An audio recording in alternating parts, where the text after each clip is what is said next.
ఈరోజు మూలారెడ్డి గారి 4వ వర్ధంతి సందర్భంగా నన్ను ఆహ్వానించిన రామకృష్ణారెడ్డి గారికి, వారి కుటుంబ సభ్యులకి,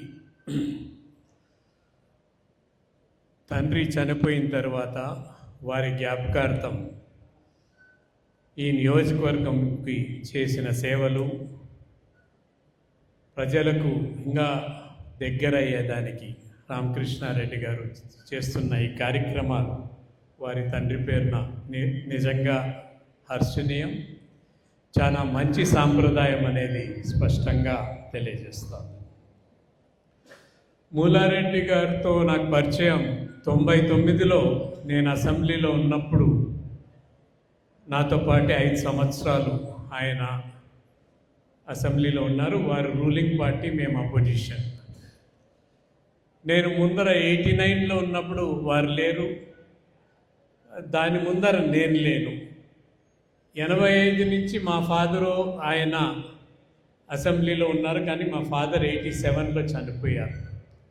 కానీ మా తండ్రికి అతి సన్నిహితంగా ఉండేవారని నాకు ఎమ్మెల్యే అయిన తర్వాత వారే చెప్పటం జరిగింది. ఎందుకంటే తండ్రి కోఆపరేటివ్ మినిస్టర్గా ఉన్నాడు కాబట్టి అతి సన్నిహితంగా ఉన్నారు. సభకు విచ్చేసిన మూలారెడ్డి గారి అభిమానులందరికీ, ఎవరైతే ఈరోజు గ్రహీతలకు, వేదిక పైన ఉన్న పెద్దలందరికీ, వేదిక ముందరున్న పెద్దలకు, సోదరులందరికీ నా హృదయపూర్వక వందనములు. క్యాన్సర్ స్క్రీనింగ్కి, క్యాన్సర్ అవేర్నెస్కి చేస్తున్న కార్యక్రమానికి కూడా దీంతో భాగం చేసి ప్రజలకు సేవ చేయాలనే ఉద్దేశంతో వారు చేస్తున్న కార్యక్రమానికి హర్షిస్తూ, నేను ఒక ముఖ్యమైన అంశం మీ ముందర మాట్లాడాలనుకున్నాను. మూలారెడ్డి గురించి కాదు, జనరల్గా. ఇప్పుడే అడిగా, మూలారెడ్డి గారు ఫస్ట్ టైం ఎప్పుడు పోటీ చేశారు అని. 1983లో అని. ఖర్చు ఎంత అయింది అని అడిగా. 30,000 అయింది అన్నారు. ఇప్పుడు ఖర్చు ఎంత అయింది అని అడిగితే నేను చెప్పానంటే ఆయన డిస్క్వాలిఫై అవుతాడు. ఇది ఒక్కసారి ఆలోచన చేసుకోవాలి. రాజకీయాల్లో ఉన్నప్పుడు నేను కూడా, ఇది మా 13వ 14వ ఎలక్షన్, 1962 నుంచి ప్రతి ఎలక్షన్ పోటీ చేస్తున్నాం. 1962 నుంచి ఇప్పుడు వరకు ప్రతి ఎలక్షన్ మా కుటుంబం పోటీ చేసింది. మా తండ్రి గారు ఒక 4 సార్లు, నేను ఒక 4 సార్లు ఉన్నా. ఇప్పుడు నా తమ్ముడు తెలుగుదేశం పార్టీలో ఎమ్మెల్యేగా ఉన్నాడు. మొట్టమొదటిసారి 1962లో మా తండ్రి పోటీ చేసినప్పుడు 3 నెలలు ఎలక్షన్ ఉండేది. అప్పుడు నాగిరెడ్డి గారు, విజయ స్టూడియో నాగిరెడ్డి గారు మా బంధువులు కాబట్టి సినిమా యాక్టర్లు వాళ్ళు కూడా క్యాన్వసింగ్కి వచ్చారు. 3 నెలలు ఎలక్షన్కి కలిసి 18,000 రూపాయలు అయింది. ఎంత? 18,000 రూపాయలు. ఇప్పుడు ఖర్చు ఎంత అవుతా ఉంది ఒక ఎలక్షన్కి ఎమ్మెల్యే పోటీ చేయాలంటే? ఒకసారి బాగా ఆలోచన చేసుకోవాల్సిన అవసరం ఉంది.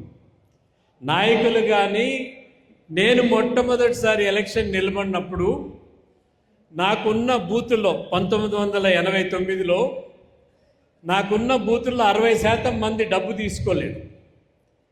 బూత్ నాయకులు, గ్రామ నాయకులు మేము పెట్టుకుంటాంలే అని. మనం బూత్కి ఎంత ఇచ్చేటప్పుడు 1,500 1,200 ఇచ్చేది ఒక బూత్కి.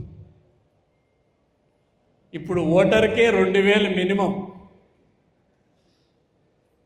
ఈ డబ్బు తీసుకున్న మీది తప్పు కాదు, ఓటర్ది తప్పు కాదు, ఇస్తున్న నాయకులదే తప్పు.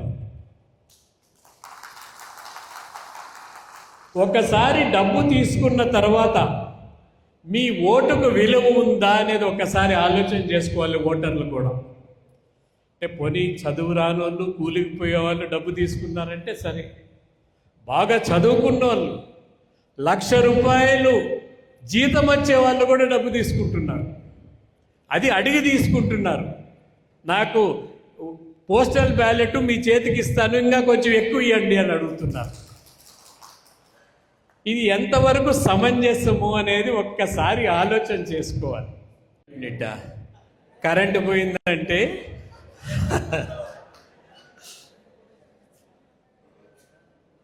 ఎప్పుడు కూడా రాజకీయ నాయకుల్లో విశ్వత ఉండాలి. ప్రజలు రాజకీయ నాయకులపైన విశ్వాసం కోల్పోతున్నారు కాబట్టే ఈ టెంపరీ మీన్స్ ఇన్స్టెంట్ రిలీఫ్, ఇప్పుడు స్విగ్గీ ఇక్కడ కూడా ఉంటాయి కదా, స్విగ్గీను జొమాటో అట్లా ఇన్స్టెంట్ ఫుడ్ మాదిగా నాకు ఈరోజు లాభం ఏమిటి అని ఆలోచన చేసుకుంటున్నారు. దయచేసి ఓటర్లు కూడా ఆ నియోజకవర్గానికి ఉపయోగకరంగా ఉండి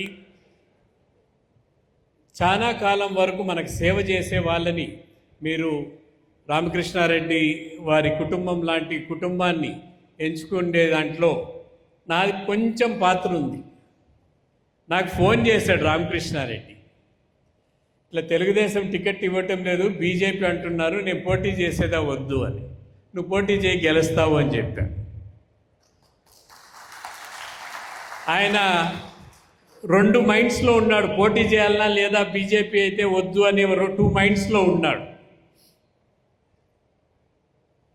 లేదు నువ్వు పోటీ చేయి గెలుస్తావు, మీకు అంత ఎఫెక్ట్ ఉండదు, ఇక్కడ మైనారిటీ కమ్యూనిటీ అంత ఎక్కువ లేదు కాబట్టి అంత ఇబ్బంది ఉండదు మీకు అని చెప్పి నేను కూడా చెప్పడం జరిగింది. ఇప్పుడే భోగాపురం వచ్చిన దానికి శ్రీకాకుళం వాళ్ళు అంతా పనికి రారు అని చెప్తా ఉన్నారు. అసలు నేను ముఖ్యమంత్రిగా ఉన్నప్పుడు one of the biggest crisis నేను ఫేస్ చేసిన దాంట్లో కోనసీమలో 1,25,000 ఎకరాలు పంట వేయలేదు. 1,25,000 ఎకరాలు. దాన్ని ఒక మంచి పేరు ఇచ్చారు, క్రాప్ హాలిడే అని ఇచ్చారు. రైతులు పంట వేయలేదు. 1,25,000 ఎకరాలు. అసలు అలార్మింగ్ సిచ్యువేషన్. ఇప్పుడున్న డిఫెన్స్ మినిస్టర్ బీజేపీ డెలిగేషన్లో వచ్చారు, రాజ్నాథ్ సింగ్ గారు కూడా వచ్చి దాన్ని చూసి నా దగ్గరకు వచ్చారు. నేను ఇమీడియట్గా ఒక కమిటీ వేసి ఆఫీసర్స్ని, retired chief secretary, irrigation scientist అంతా పోయి ఏమైంది 1 నెలలో నాకు రిపోర్ట్ ఇవ్వాలి అని చెప్పడం జరిగింది. 2 ప్రధాన కారణాలు వచ్చాడ. ఒకటి, ఈ ప్రాంతం అంతా కూడా అక్కడ వరి మాత్రమే పండుతుంది. ఈ 1,25,000 ఎకరాల్లో వేరేది ఏది పండదు, వరి మాత్రమే పండుతుంది. ఈ వరికి కూలి శ్రీకాకుళం విజయనగరం నుంచి వస్తారు. ఎప్పుడు ఎన్ఆర్ఈజీఎస్ శ్రీకాకుళం విజయనగరంలో ఇచ్చేది మొదలుపెట్టారో ఆ కూలివారు ఇక్కడికి వచ్చేది మానేశారు. దాంతో టోటల్గా లేబర్ అనేది ఈ కోనసీమ ఏరియాలో పూర్తిగా రాకన్నా అయిపోయింది. సో అప్పుడు ఉన్న మిషనరీస్ ఆ భూమిలో పోతే అది దిగబడుతున్నాయి, బికాజ్ హెవీ మిషనరీ ఉండేది. వీళ్ళకు స్పెషల్ ఆర్డర్ ఇచ్చి లైట్ మిషనరీ చేసి రైతులకు, సొసైటీలకు, పంచాయతీలకు 50%, 75% సబ్సిడీ కింద ఇచ్చాం. ఇచ్చి అదే రోజు ఆ మీటింగ్ రోజే వడ్డీ లేని రుణాలు ఆ రోజు రైతులకు అనౌన్స్ చేసింది అక్కడి నుంచే, కోనసీమ నుంచే మనం అనౌన్స్ చేయటం జరిగింది. ఎందుకంటే అలార్మింగ్ సిచ్యువేషన్. 1,25,000 ఎకరాలు పంట వేయలేదంటే రైతులు ఎంత ఇబ్బంది ఉంటేనే పంట వేయకన్నా పోతారనే ఉద్దేశంతో. అందుకని ఇటువంటి సిచ్యువేషన్స్, కష్టపడి పని చేసేదానికి ఈ తైలాలు, గవర్నమెంట్లు ఇచ్చే తైలాలు పూర్తిగా ఇబ్బందికరం అవుతున్నాయి. ఇవ్వకూడదు అనటం లేదు, ఇచ్చే దగ్గర ఇవ్వాలి, చదువుకి ఇవ్వాలి, హెల్త్కి ఇవ్వాలి, వేరేటివన్నీ ఇచ్చేటివి. దానివల్ల ప్రజలు కొంచెం ఇబ్బందికరమైన పరిస్థితులు వస్తున్నాయి. ఎందుకు ఈ సబ్జెక్ట్ చెప్తున్నానంటే, చాలా రోజులు రాజకీయాల్లో కొనసాగాలంటే మాలాంటి వాళ్ళు కొనసాగలేరు. డబ్బన్నా సంపాదించాలా, లేకన్నా అంటే రాజకీయాల నుంచి బయటన్నా పోవాలా. మంచి అభ్యర్థులు, మంచి ఎమ్మెల్యేలు, ఎంపీలు మీకు కావాలంటే వారు డబ్బు సంపాదించేదానికే రాజకీయం రావాలంటే చాలా కష్టం. నేను మొట్టమొదటిసారి ఎమ్మెల్యే అయినప్పుడు ఐ వాజ్ 27, 27 సంవత్సరాలు నాకు. మాకు ఆ ఆంధ్ర షుగర్స్ ఆయన కృష్ణబాబు గారు బాగా తెలుసు, మా స్కూల్లో సీనియర్ నాకు. నేను అడిగా, మంచి బిజినెస్ చెప్పాయా, ఏదన్నా చేద్దాము అని. You are in the best business అన్నాడు. నాకు అర్థం కాల. అంటే రాజకీయమే బెస్ట్ బిజినెస్ అని చెప్పాడు ఆ వ్యక్తి. అదే పరిస్థితి ఈరోజు అయింది. రాజకీయమే ఒక వ్యాపారంగా అయిపోయింది. రాజకీయాల్లో సేవ అనేది పోయింది.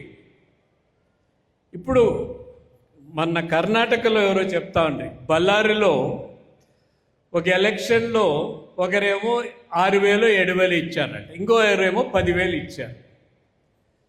ఒకరు గెలిచారు, ఒకరు ఓడిపోయారు.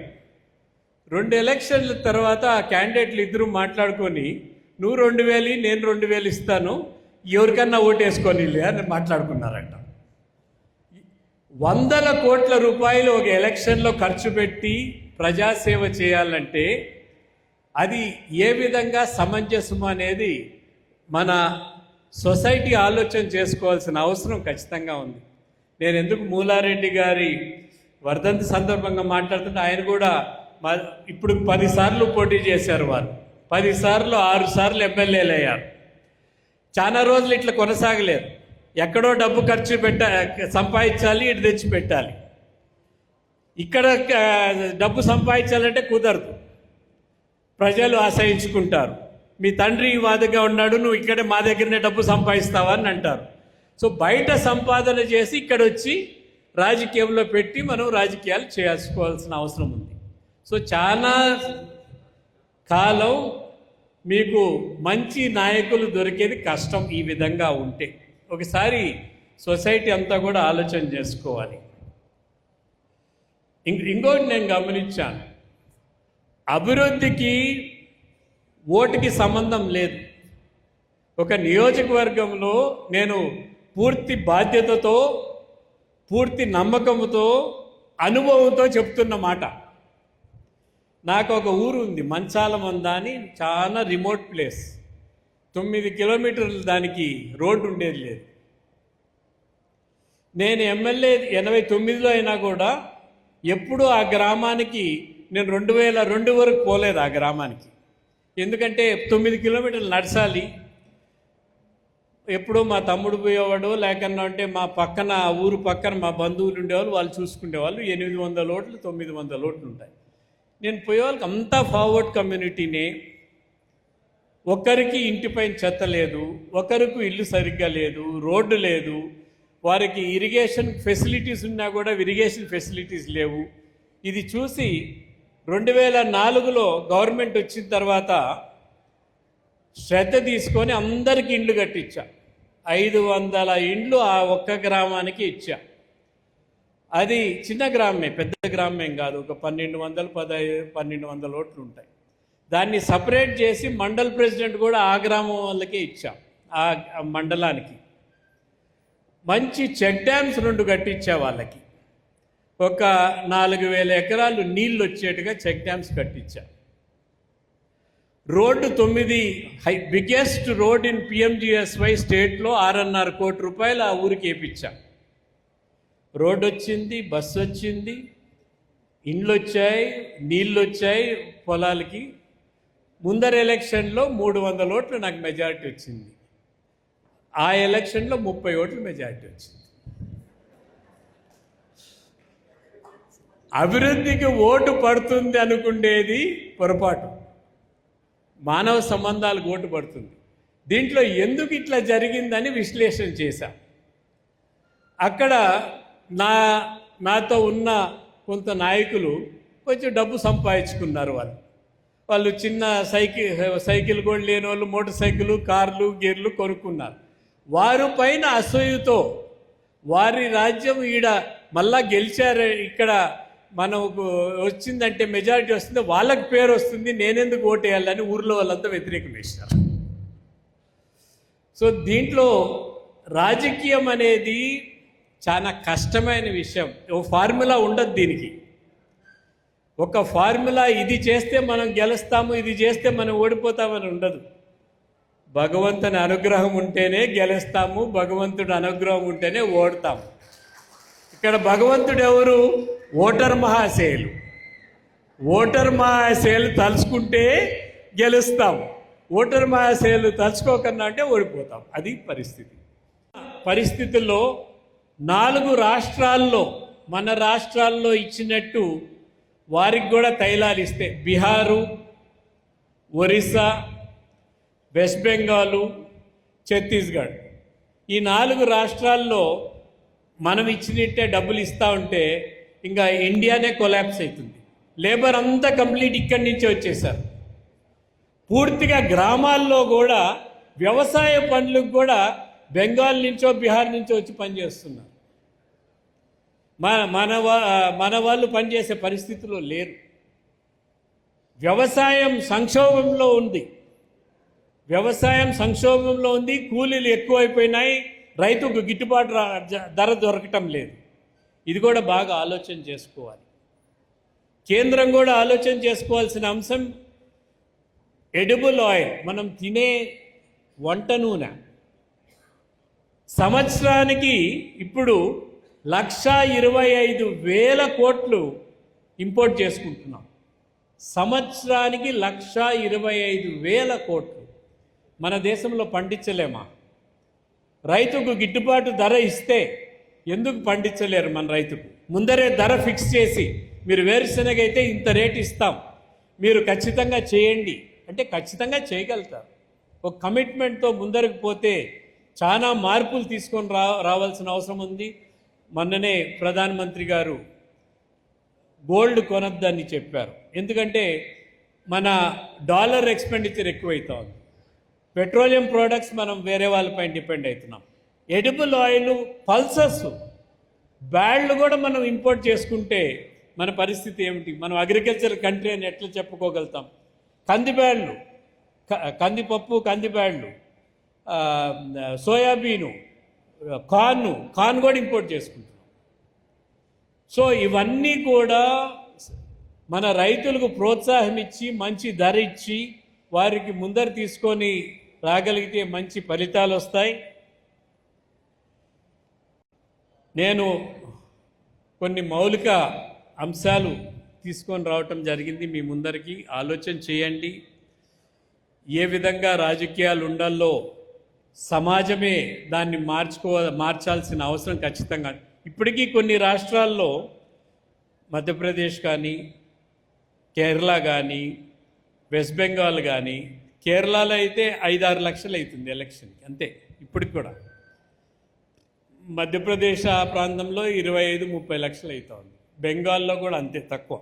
మన ప్రాంతాల్లోనే విపరీతమైన అది డబ్బు ఖర్చు అవుతూ ఉంది. ఇది మంచి, మన సొసైటీకి, మన దీనికి, ప్రభుత్వాలకి మంచి పద్ధతి కాదనేది తెలియజేస్తూ, మరోమారు నేను ఈ కార్యక్రమంలో భాగస్వామ్యం అయ్యేదానికి పిలిచిన రామకృష్ణారెడ్డి గారికి కృతజ్ఞత తెలియజేస్తూ, పెద్దలకి, సన్మాన గ్రహీతలు ఇద్దరికి కూడా మా పూర్వజన్మ సుకృతంగా వారిని గౌరవించగలిగామని చెప్తూ, మేడం గారైతే నేను సమైక్యాంధ్ర ముఖ్యమంత్రిగా ఉన్నప్పుడు చాలాసార్లు ఆమె స్పీచెస్ ఇది నేను పిలిపించి మాట్లాడటం కూడా జరిగింది.